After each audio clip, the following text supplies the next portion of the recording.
Identifying action thresholds is an essential part of any integrated pest management program. An action threshold is the point at which the pest reaches an unacceptable level and where some type of corrective action to reduce its numbers is economically justified.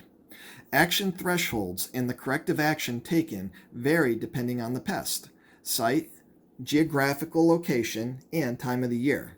For example, even a few cockroaches are not tolerated in food service areas.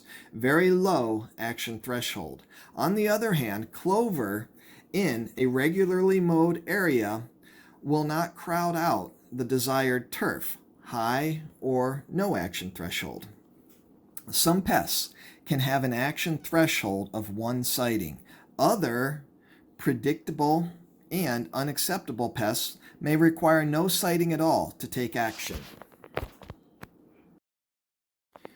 An economic injury level, or EIL, is the lowest population density of a pest that will cause economic damage and justify the costs of pest control. Corrective action or pest control may result in the highest yields, but it may not necessarily be the most cost effective. Treatment at an action threshold is the most cost-effective management approach, but it may or may not result in the highest yields. Most agronomic and horticultural crops have thresholds that have been established by research. For example, coddling moths in apples can cause significant economic damage if a certain population size is reached. To determine the infestation level, traps containing lures are hung in the orchard.